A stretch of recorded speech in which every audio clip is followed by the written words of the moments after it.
महाकाल करंदम संवाद में आपको ले चलते हैं।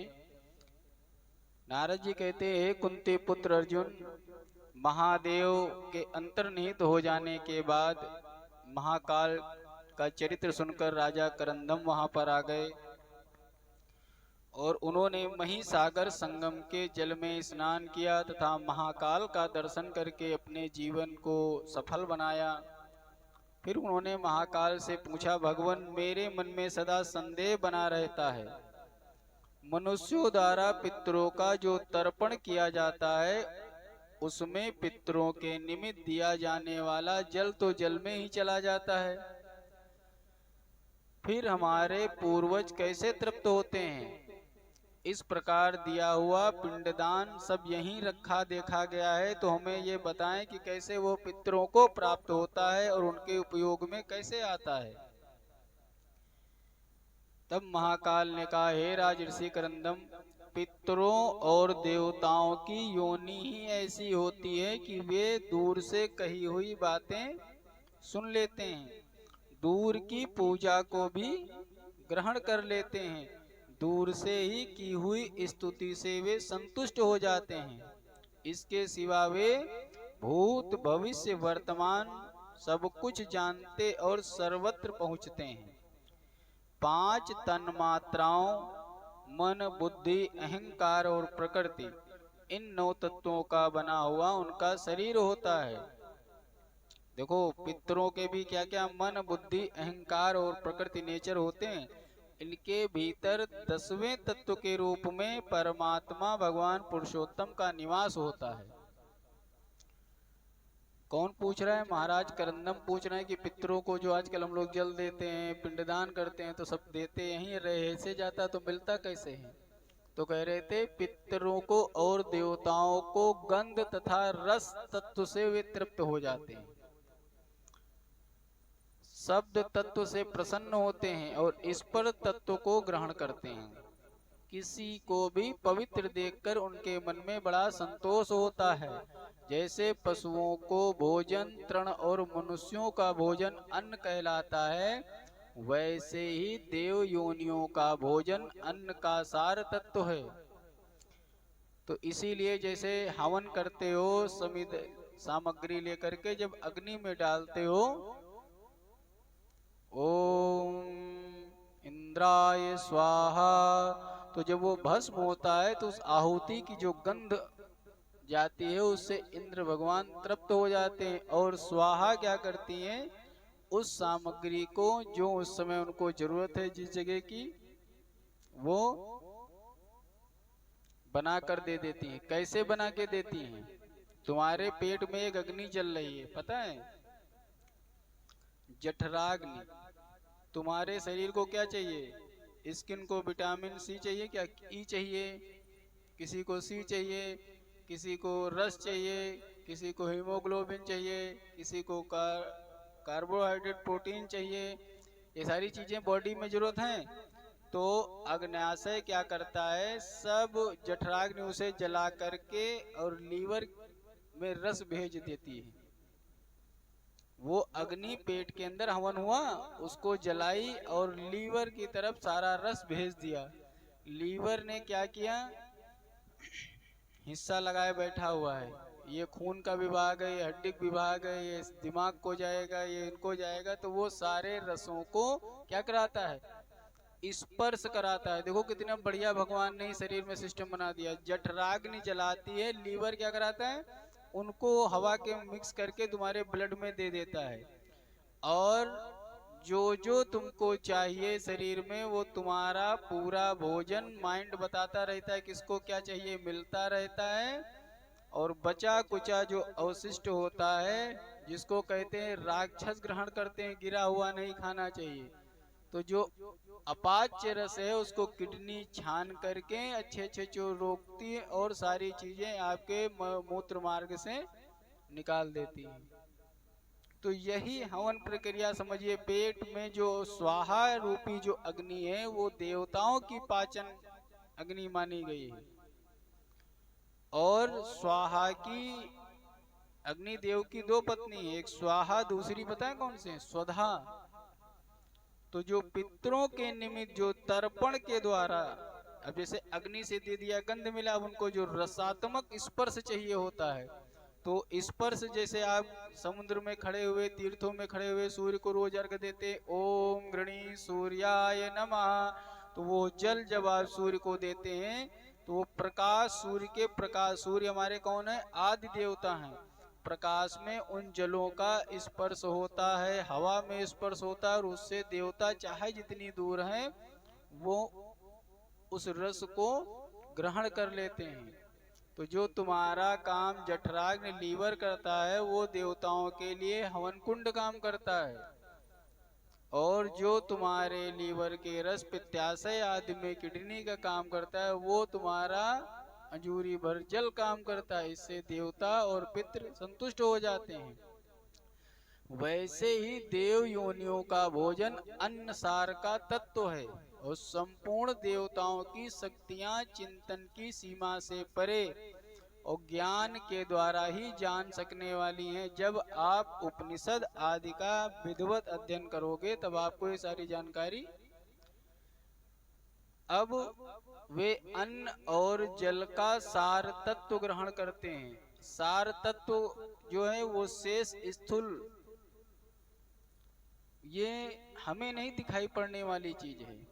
कभी भी अंदाजा लगा के देखिए, एक मिठाई का डिब्बा लाइए, ऐसे रख दीजिए, किसी को दीजिए, और उसी को, उसी मिठाई के आधे भाग को आप तुलसी का पत्र डाल करके भोग लगा करके किसी नए व्यक्ति को वो मिठाई दीजिए,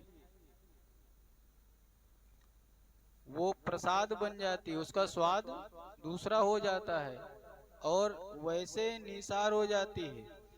कहीं पर भी अगर खुशबू का सार देखना हो, कहीं पर चिता आदि चल रही हो, अरे कोई 100 आदि के पास में अगरबत्ती लगी हो, फूल चढ़े हो, देखो उस वही जो अगरबत्ती तुम्हारे यहाँ रोज जलती है उसका सुगंध दूसरा रहता है। वही 100 के पास चढ़े हुए फूल और जो धूपबत्ती अगरबत्ती रहती है उसकी खुशबू तुम्हारे दिमाग को डिस्टर्ब कर रही होती है। और वही मंदिर में भगवान के पास लगी हुई पूजा बत्ती, धूप बत्ती, बहुत खुशबू, बहुत मधुर खुशबू रहती है, तीव्र नहीं रहती है। इसीलिए कभी कभी अंदाजा लगाओ, जो मजार आदि के पास में निकलते हो तो वहाँ की बहुत तेज धूप बत्ती अगरबत्ती महकती मालूम देती है। अरे बहुत तेज है, वो बिल्कुल दिमाग पे चढ़ रही होती है।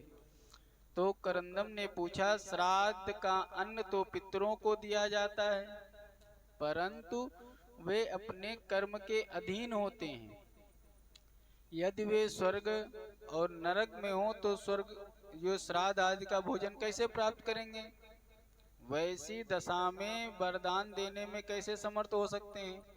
जो अपने हाथ से पानी न पी पाए, अपने लिए भोजन की व्यवस्था न कर पाए, तो वे आशीर्वाद और श्राप, आशीर्वाद वरदान देने में कैसे सक्षम हो सकते हैं?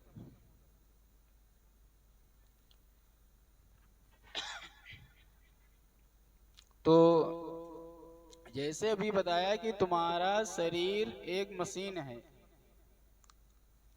इस मशीन में आप अन्न रूपी अन्न, भोजन, फल फूल, मीठा सब डालते हो। अब अगर तुमसे यही कहा जाए कि तुम्हारा लीवर जो है अपने आप रोटी बना के नहीं खा सकता है, अपने आप फल उगा के नहीं खा सकता, अपने आप पानी नहीं पी सकता, तो इतने बड़े शरीर को चलाने में कैसे सक्षम है? कोई कहे कि जब ये अपने हाथ खा पी नहीं सकते हैं तो ये कैसे आशीर्वाद वरदान देंगे? तो महाकाल ने कहा कि जैसे शरीर में अन्न रूपी आहुति देते हो और शरीर के वो सारे अंग तैयार काम करने लगते हैं, तुम्हारे भूख लग जाए, पानी न मिले, हवा न मिले, शरीर तुम्हारा ढीला होकर के निस्तेज हो जाएगा। वही शरीर अन्न, जल और वायु प्राप्त करता है, तो उस शरीर के द्वारा तुम कितने भी बड़े बड़े कर्म कर सकते हो, अपने भी काम कर सकते हो और दूसरों के भी काम कर सकते हो। हे नृपश्रेष्ठ, ये सत्य है कि पितर अपने अपने कर्मों के अधीन होते हैं। परंतु देवता, असुर, यक्ष, तीन अमूर्त, चारों वर्णों के मूर्त, ये 7 प्रकार के पितर माने गए हैं। ये नित्य हैं, ये कर्मों के अधीन नहीं रहते हैं, सब कुछ देने में समर्थ हैं। नित्य पितरों के अधीन अत्यंत प्रबल 31 गण होते हैं। हे राजा करंदम, इस लोक में किया हुआ श्राद्ध उन्हीं मानव पितरों को तृप्त करता है, और जब वे तृप्त होकर श्राद्धकर्ता के पूर्वजों को जहाँ कहीं भी उनकी स्थिति हो, चाहे वो किसी शरीर में हो चाहे वो बिना शरीर के हों, वहां जाकर के वे तृप्त हो जाते हैं। इस प्रकार अपने पितरों के पास श्राद्ध में दी हुई वस्तु पहुंचती है, और श्राद्ध करने वाले नित्य पितर ही श्राद्धकर्ताओं को श्रेष्ठ वरदान देते हैं। तब राजा करंदम ने पूछा, हे विप्रश्रेष्ठ, जैसे भूत आदि को उन्हीं के नाम से इदम भूतादिभ्यः ऐसा कहकर के वस्तु दी जाती है, उसी प्रकार देवता आदि को संक्षेप में क्यों नहीं दिया जाता है? मंत्र आदि का प्रयोग विस्तार से क्यों होता है? तब महाकाल ने उत्तर दिया कि सदा सबके लिए उचित प्रतिष्ठा करनी चाहिए। उचित प्रतिष्ठा के बिना दी हुई वस्तु देवता आदि नहीं ग्रहण करते हैं। पवित्र भोगों का सेवन करने वाले तथा निर्मल हैं। अश्रद्धालु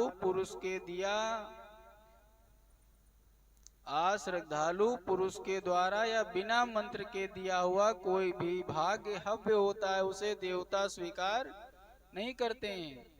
इसी कारण सदा पौराणिक और वैदिक मंत्रों के द्वारा पूजा पाठ करके दान देना चाहिए।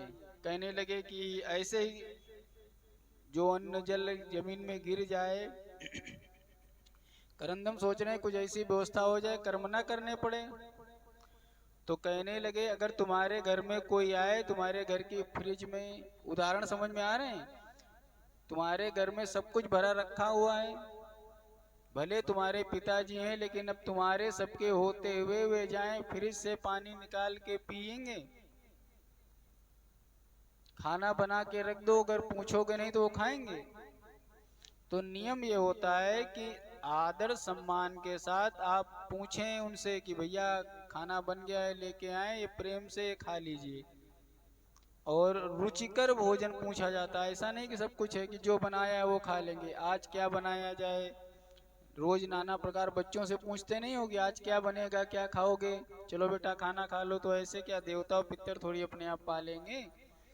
तब राजा ने पूछा, कुश, तिल, अक्षत और जल, इन सबको हाथ में लेकर दान देने का क्या कारण है? मैं इसे जानना चाहता हूँ। तब महाकाल ने कहा, प्राचीन काल में मनुष्यों ने बहुत से दान किए, पर उन सब दान को बीच में असुरों ने बलपूर्वक ग्रहण कर लिया। तब देवताओं और पितरों ने ब्रह्मा जी से कहा, हे पितामह, मनुष्यों के द्वारा जो दिए गए हमारे निमित्त दान है, पुण्य है, वे हम तक नहीं पहुंचते, उन्हें दैत्य लोग ग्रहण कर लेते हैं।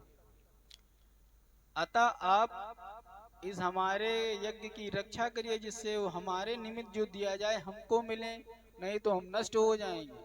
तब ब्रह्मा जी ने सोच विचार के दान की रक्षा के लिए उपाय निकाला। क्या उपाय निकाला? उन्होंने विधान बनाया कि पितरों को तिल के साथ दान दिया जाए और देवताओं को अक्षत के साथ दान दिया जाए, और जल और कुश का संबंध सर्वत्र रहेगा। चाहे वो देवताओं को भोग दिया जाए, चाहे वो पितरों को दिया जाए। तो पितरों के निमित्त तिल और देवताओं के निमित्त अक्षत का। अब ऐसा करने पर दैत्य उसे ग्रहण नहीं कर सकते हैं। इन सब से रहित जो दान दिया जाता है, उस पर दैत्य लोग बलपूर्वक अपना अधिकार कर लेते हैं। देवता और पितर दुख पूर्वक लंबी लंबी सांसें लेते हुए लौट जाते हैं। तब राजा करंदम बोले, हे ब्राह्मण, मैं चारों युगों की व्यवस्था को यथारूप से सुनना चाहता हूँ, उसे बताने का कष्ट करें। आप लोग भी सुनेंगे? तब महाकाल ने कहा, हे राजर्षि करंदम, चारों युगों की व्यवस्था अलग अलग है। सतयुग में तो सतयुग को तुम आदि युग समझो, उसके बाद त्रेता युग, फिर द्वापर, फिर कलयुग। तो सतयुग सत्व गुण प्रधान माना गया, त्रेता रजोगुण, द्वापर रजोगुण और तमोगुण दोनों है, और कलयुग में साक्षात तमोगुण का स्वरूप जानना चाहिए। सतयुग में ध्यान की प्रधानता है, त्रेता में यज्ञ को प्रधान कहा गया है, द्वापर में सत्य का आचरण प्रधान माना गया है, और कलयुग में दान ही सर्वोत्तम बताया गया है।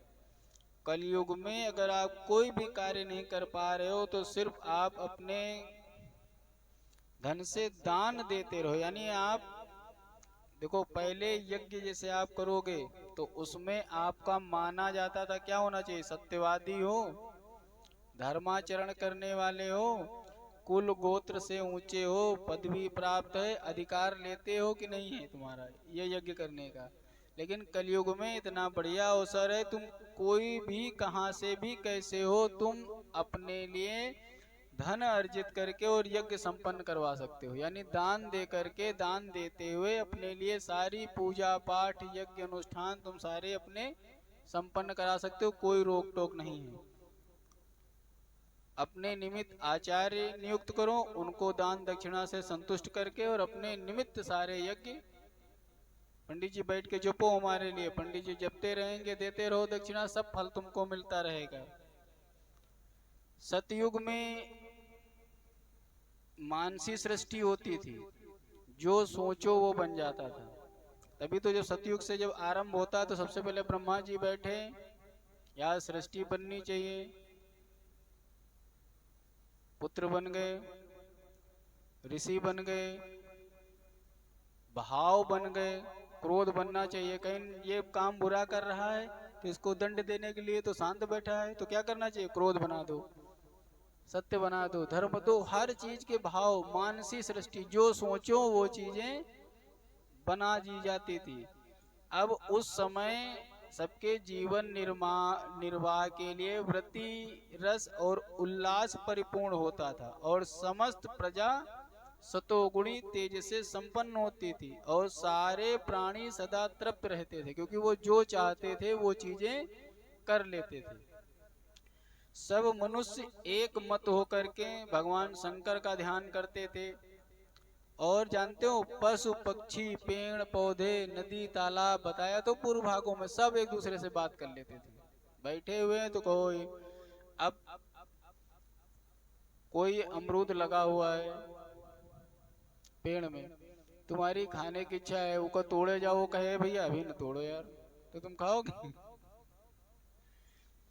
तो फल लगा हुआ है, उस फल को जब तोड़ने जाओगे तो फल ही सुरक्षा कर देता था क्या, तुम मेरे खाने योग्य नहीं हो, क्योंकि मेरे को जिसने लगाया है वो मेरा स्वामी है। जब पक करके मैं भूमि पर गिर जाऊंगा तो मेरा स्वामी आके ग्रहण करेगा, और उसमें अगर दूसरा कोई व्यक्ति उठाने आ जाए तो वो जमीन रोक देती थी, तुम दूसरे की जमीन पे अतिक्रमण कर रहे हो, यहाँ से तुम्हारी जमीन, ये तुम्हारा अधिकार नहीं। तो जानबूझ के अगर कोई पाप भी करने जाए तो सतयुग में पाप नहीं हो पाएंगे। तो जब ऐसे कृत्य होने लगे तो उस समय भी बड़े बड़े पापी हुए हैं। कौन? हिरण्याक्ष ने देखा कि जब ऐसा सारी चीजें हैं तो उसने छोटी मोटी चोरी नहीं की, किसी घर जाए कोई टोके रोके, तो हिरण्याक्ष क्या किया, वो पूरी पृथ्वी ही लेके चला गया। तभी तो 12 स्वरूप में भगवान ऊपर लेके हैं। दूसरी चीज ये सब, ये नहीं कि समझो कलयुग में ही गलत हो रहा है, ये सब सतयुग में भी तो हुए हैं। देखा कि देव सारे लोग सत्यवादी हैं, सब लोग हमको पूजेंगे नहीं, सब देवताओं की बढ़िया पूजा पाठ कर रहे हैं, सबकी पिटाई शुरू कर दी, हमारी पूजा पाठ करो, हम भगवान हैं। जब यज्ञ फल से पुष्टि मिलती है तो यज्ञ भाग हमको दो, तो हिरण्याकश्यप भगवान बन गया, भगवान विष्णु की पूजा पाठ बंद करवा दी। तो हर युग में अच्छे बुरे लोग होते हैं, ये ना मान के चलो कि कलयुग में ही कहते हैं जब सतयुग का चतुर्थ चरण आता है तब प्रजा रसोल्लास वृत्ति नष्ट हो गई जाती है, थोड़े उदासी आने लगती है। उनके लिए ग्रह का काम देने वाले कल्प वृक्ष उत्पन्न हो गए, सुविधाएं बनने लगी। अब वृक्ष ही उनके लिए वस्त्र आभूषण फल उत्पन्न करते हैं। उन वृक्षों की पत्ते, गंध, रस सब बड़े उत्तम हैं। तदंतर कुछ काल के बाद में मनुष्यों में रसेंद्रियां प्रबल हो गईं। उस समय लोगों की भगवान ध्यान में प्रवृत्ति कम होने लगी, क्योंकि खान पान रस अधिक होने लगा। जैसे कि कैसे रस प्रवृत्ति जब हो जाएगी तो तुमको जो भूमि से खुशबू आ रही है, उदाहरण बताएं कैसे समझोगे। जब रसों को नाक की आदत पड़ जाती है तो वह पूर्व रस, उस रस का स्वाद भी भूल जाते हैं। जैसे घर में जो तुम्हारे रोज अगरबत्ती लगती है, उसको तुम लगातार लगाए रहो तो एक दिन वो तुमको खुशबू देना बंद कर देगी। जिस इत्र का प्रयोग तुम रोज करते हो, अगर उसको तुम 12 मास लगाते रहो तो एक दिन वो दूसरों को महकेगा जब तुम लगा के जाओगे, लेकिन तुमको उसकी महक नहीं आएगी। तो बोलने लगे जो रस दिमाग से उत्पन्न होके सतोगुणी रस था वो नष्ट हो गया। अब खटाई मिठाई स्वाद से रस लेने लगे, भोगों से रस लेने लगे। और उस समय जब ऐसी बात हुई तब मानसिक क्लेश उत्पन्न होने लगे। अब यहाँ पर सतयुग के समाप्ति तक जब रस नष्ट होने लगे तो अपने अपने लिए लोग क्या करने लगे, निवास बनाने लगे, भवनों का निर्माण करने लगे। और त्रेता युग आते आते आजीविका का काम चालू हो गया। पहले सतयुग में कोई आजीविका का सिस्टम नहीं था। सोचो, वो रस उत्पन्न हो जाता था, वृक्ष पौधे प्रकृति तुमको वो सारी चीजें दे देती थी। तो आजीविका के लिए त्रेता युग में आजीविका के लिए दूसरी सिद्धियां प्रकट होने लगी। वर्षा का जल, पृथ्वी का संयोग, खेत बोए जाने लगे। सतयुग में देव सृष्टि मानी जाती है। सतयुग में बहुत सब देवता ही पृथ्वी पर रहते थे, देवता ही, ऋषि मुनि सब। अब त्रेता युग के आरंभ में बिना जोते बोए वनों में 14 प्रकार के अन्न उत्पन्न होने लगे, जिसको तुम लोग विज्ञान में पढ़ते हो पाषाण युग। ये अब मानव खेती करना सीख रहा है। ऋतुओं के अनुकूल फल फूल वृक्ष लताएं होने लगी, इलाव्रत की स्थापना हुई। इस प्रकार भांति भांति के धान्य पुष्प फलों से प्रजा का जीवन चलने लगा। कि जाएं फल तोड़ लाएं, अनाज काट लाएं, लेकिन बिना बोए जोते। धीरे धीरे आगे समय बढ़ता गया तो उनकी लोग सुरक्षा करने लगे और अपने अपने क्षेत्र में खेती जोतने बोने लगे। अब जब सबके क्षेत्र निर्धारित हुए, सबके घर निर्धारित हुए, तो लोगों में राग और लोभ उत्पन्न होने लगा। अब घरों में, अभी तक क्या था बेटा, दरवाजे नहीं लगते थे ना, अब घरों में दरवाजे लगने लगे। फिर लोग अपनी अपनी शक्ति के अनुसार बलपूर्वक नदियों, पर्वतों, क्षेत्रों, वृक्षों, लताओं को अपने अधिकार में लेने लगे। धर्म विपरीत आचरणों से 14 प्रकार के धान्य नष्ट हो गए, सभी औषधियां पृथ्वी में लुप्त हो गईं। इससे राजा को बड़ा क्लेश हुआ। ये क्या हुआ कि यहाँ पर इस समय आते आते इतना ज्यादा अत्याचार बढ़ गया था कि सभी लोग जो पाए उतना खनन कर डाले, ताले छोड़ दो, बड़े बड़े युद्ध होने लगे। और जो नदियों से रत्न निकालना, तो जानते हो पृथ्वी ने सारी चीजें छुपा ली अपने अंदर, अनाज देना बंद कर दिया, नदियां सूख गईं, पूरी पृथ्वी रेगिस्तान होने लगी। तब उस समय भागवत कथा के अंतर्गत अपने ऋषियों ने वो जो राजा वेन था उसको यज्ञ के द्वारा शरीर नष्ट कर दिया कि ये सबको भोग विलास में सब दोहन कर रहा है। तब उसके बाद राजा पृथु ने सब प्राणियों के हित के लिए पृथ्वी का दोहन किया। तब से प्रजा हल और फाल से जोतकर उत्पन्न किए हुए अन्न से निर्वाह करने लगी। जब भगवान पृथु का जन्म हुआ तब उसके बाद से ही हमारी धरती का नाम पड़ा पृथ्वी। उस समय से समस्त क्षत्रिय क्या करते थे, समस्त प्रजा का पालन करते थे, रक्षा करते थे और वर्ण आश्रम की व्यवस्था स्थापित करी इन्होंने। तो नाम दूसरे का लिया, जैसे जब पृथु महाराज का हुआ, जब पृथ्वी पर शासन हुआ, उसके बाद से ही इन्होंने तय कर दिया कि एक बार पूरी पृथ्वी नष्ट हो चुकी है, जो जैसा पाता था, कोई व्यवस्था नहीं थी। जो खाने में लगा वो खाने में लगा, जो पीने में लगा, तो बताएं कि एक वर्ण शिक्षा देगा, एक वर्ण सबकी सुरक्षा करेगा, एक वर्ण मार्केट में ले जाकर के इनको बेचेगा, तैयार करेगा, बोएगा, बनाएगा। इसी में एक वर्ण बोला कि हम कुछ नहीं करेंगे, तो बोले नहीं करते, जहां मन हुआ घूमो फिरो जा करके, तो वो वर्ण भूखा मर जाता। तब वहां पे पृथु महाराज ने क्या कहा कि जाओ, जो काम कर रहा उनकी हेल्प कर देना, तुमको जो पैसा दक्षिणा देना होगा दे देंगे, तो पैसे के बल पे काम कर लेना। तो ये चारों वर्ण कोई भूखों ना मरे, और स्थापित कर दिया कि कोई भी एक दूसरे का हिस्सा नहीं खाएगा, एक दूसरे के क्षेत्र में नहीं आएगा, जिसको जैसे संस्कार मिले हैं उसी के अनुसार कार्य करता रहेगा। त्रेता युग में अब यज्ञ की चर्चा होने लगी। अब यहाँ पर प्राणी बोला गया कि यज्ञ करना है, यहीं से संस्कार बने। अज्ञानी मनुष्य भगवान शंकर के ध्यान में मोक्ष मार्ग को छोड़ करके अब वेद संबंधी, यज्ञ संबंधी प्रशंसा पूर्ण बातों के चक्कर में पड़ के यज्ञ के द्वारा स्वर्ग प्राप्ति में संलग्न हो गए। यहाँ पे वेद उत्पन्न किए गए, वेद मार्ग के द्वारा। जैसे वेद पढ़ोगे तो यहाँ पे वेद वाले कहते हैं कि हम पुराण नहीं मानते हैं, पुराने काल्पनिक हैं। यहाँ पर कहा गया कि सब शिव जी की पूजा करते थे। तब सब लोगों ने कहा कि ये अन्न, जल, पानी, आकाश, धरती जो देने वाले देवता इंद्र हैं, तो वायु को, अग्नि को, इन देवताओं को वेद मार्गों में उनका गुणगान किया गया। तो वेद आदि इंद्रादि की पूजा को महत्व देते हैं।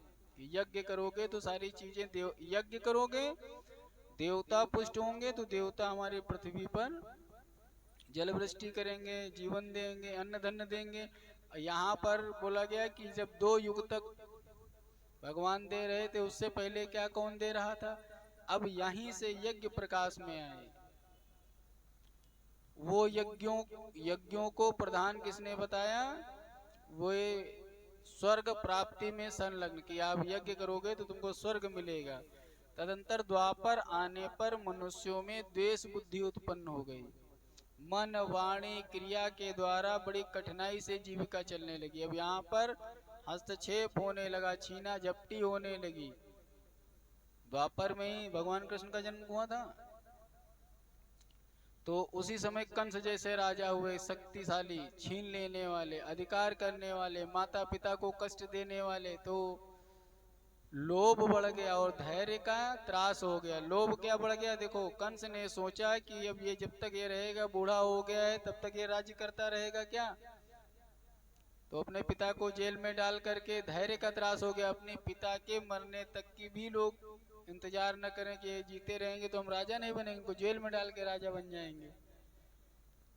बोलो जय सिया राम। भगवान शंकर का आश्रय छोड़ देने से सब में धर्म संकरता आ गई।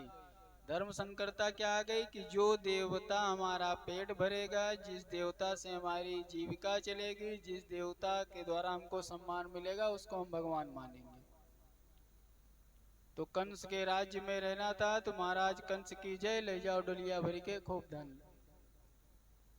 अब वर्ण आश्रम धर्म की व्यवस्थाएं भंग होने लगी और ऐसी व्यवस्था आने पर वेद व्यास जी प्रकट हुए। उन्होंने द्वापर के अंतिम भाग में एक ही वेद के 4 विभाग कर दिए। प्रत्येक द्वापर में द्विजों के हित के लिए व्यास जी ने 4 वेद प्रकट चरणों में प्रकट किया। जब वेद नहीं समझ में आई, लोगों को 4 वेद किए एक वेद का। फिर वेद के बाद उपनिषद बनाए, उपनिषद से भी न समझ में, ब्राह्मण, आरण्य, कई विभाग करते चले गए। लेकिन समयांतर आता गया, युग हजार। देखो, एक संविधान को 100-200 साल के बाद लोग नहीं समझ पाते हैं, उसमें कुरीतियां आने लगती हैं। देखो जब से हमारा देश आज़ाद हुआ तब से कितनी बार उसमें, तो पहले एक वेद चलता था, उसमें सुधार करके 4 वेद बनाए गए। 4 वेद के बाद में नहीं समझ में बात आई, ये युगों की बातें हैं, एक दिन की नहीं है, लाखों वर्ष की बातें हैं।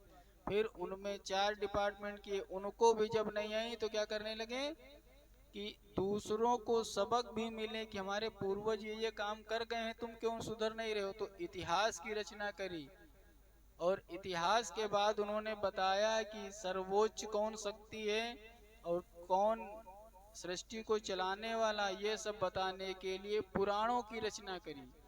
तो वेदों के अर्थ का विस्तार करते चले गए। इतिहास पुराणों के अनेक वेद होते हैं। द्वापर के अंत तक ये सारी घटनाएं हो रही हैं। द्वापर में लोक कल्याण के लिए धर्म शास्त्रों की रचना हुई। द्वापर के अंत में हर व्यक्ति ने, हर अच्छे शासक ने, जो प्रजापति भी कहे जाते थे, तो उन्होंने अपनी अपनी स्मृतियां लिख दी कि मेरे हिसाब से ऐसे राज्य चलाना चाहिए, मेरे हिसाब से ऐसे राज्य चलाना चाहिए।